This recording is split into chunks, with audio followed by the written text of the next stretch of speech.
Los viajes de Gulliver a varias remotas naciones del mundo. Un libro de Jonathan Swift.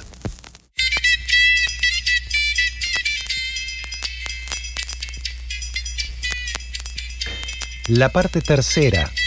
Viaje a Laputa, Balnibarbi, Glavdravdriv, Lugnac y Japón.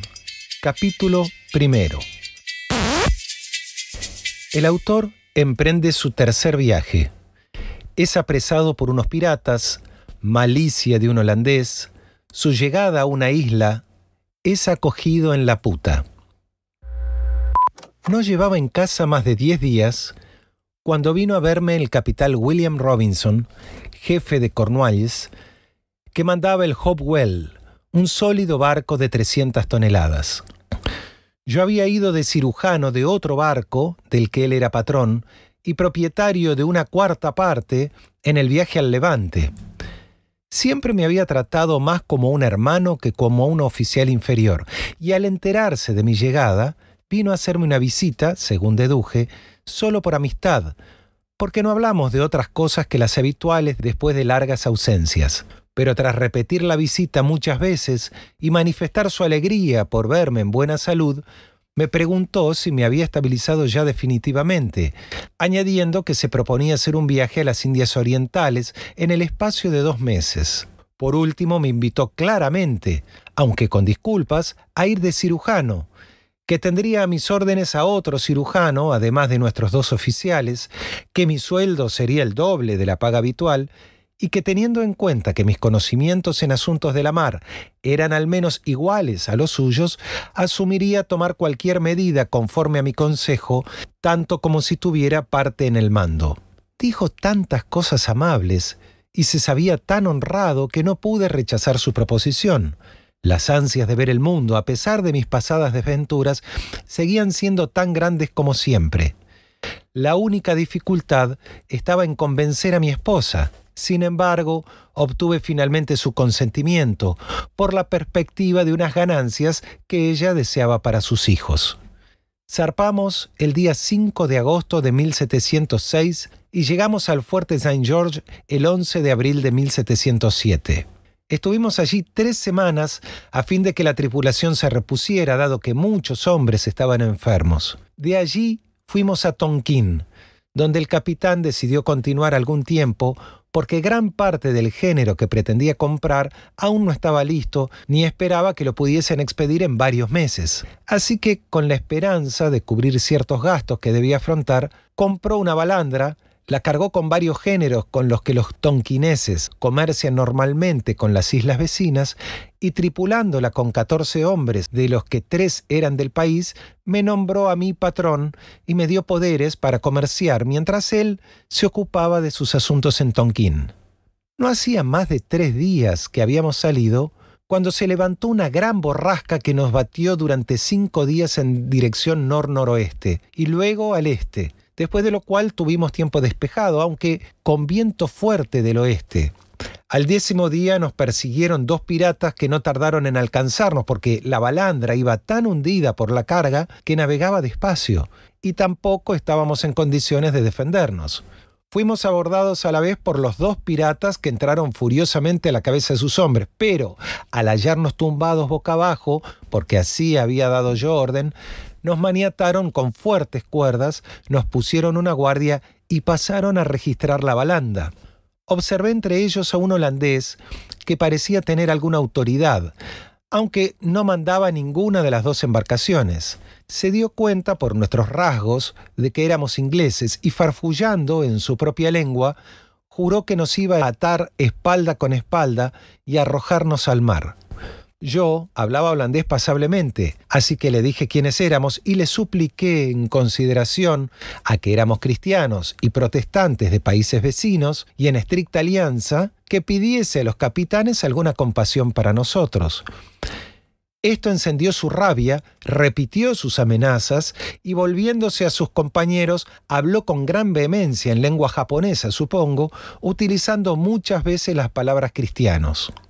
La más grande de las naves piratas estaba mandada por un capitán japonés que hablaba un poco de holandés, aunque muy mal. Se llegó a mí y tras varias preguntas a las que contesté con gran humildad, dijo que no moriríamos. Hice al capitán una profunda inclinación de cabeza y volviéndome después al holandés, le dije que sentía hallar más compasión en un pagano que en un hermano cristiano. Pero no tardé en tener motivos para arrepentirme de estas palabras estúpidas, porque el malvado réprobo, tras esforzarse sin resultado en convencer a los dos capitanes de que debían arrojarme al mar, a lo que no cedieron, después de la promesa que me habían hecho de que no moriría, logró que accedieran a que se me aplicase un castigo peor que la muerte según toda humana apariencia. Mis hombres fueron trasladados, divididos en igual número, a ambos barcos piratas, y la balandra recibió otra tripulación. En cuanto a mí, decidieron dejarme a la deriva en una pequeña canoa con pagallas y una vela y provisiones para 4 días, cuya duración el capitán japonés tuvo la amabilidad de doblar con sus propias vituallas y no consintió que ningún hombre me registrase. Bajé a la canoa, mientras el holandés, de pie en cubierta, descargaba sobre mí todas las maldiciones e injurias que su lengua podía proporcionar. 1 hora antes de que avistásemos a los piratas, más o menos, había tomado yo una observación y había averiguado que estábamos en la latitud 46 norte y longitud 183. Aun cuando me hallaba a cierta distancia de los piratas, descubrí con el catalejo de bolsillo al sureste varias islas. Así que desplegué la vela, ya que el viento era favorable, con el propósito de ganar la más cercana de estas islas, cosa que conseguí en unas 3 horas. Era totalmente rocosa. Aunque encontré muchos huevos de aves y haciendo chispa, encendí una fogata con algas secas con la que cocí los huevos. No cené nada más, decidido a alargar las provisiones lo más posible. Pasé la noche al cobijo de una roca, extendiendo un poco de brezo debajo de mí y dormí bastante bien. Al día siguiente, me dirigí a otra isla, y de allí a una tercera, y a una cuarta, unas veces utilizando la vela y otras las pagallas, pero para no aburrir al lector con los pormenores de mis desventuras, baste decir que al 5.º día llegué a la última isla que había visto, situada al sur-sureste de la primera. La isla estaba más distante de lo que yo esperaba, de manera que no tardé menos de 5 horas en llegar.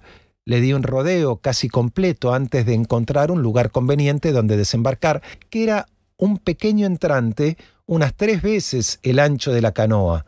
Descubrí que la isla era toda rocas, solo un poco entremezcladas con hierbas y matas olorosas.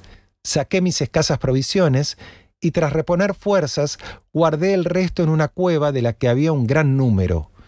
Conseguí gran cantidad de huevos en las rocas y recogí buena cantidad de algas y hierba seca, con la que pensé hacer fuego al día siguiente para hacer los huevos lo mejor posible, ya que tenía pedernal, eslabón, mecha y un cristal de aumento.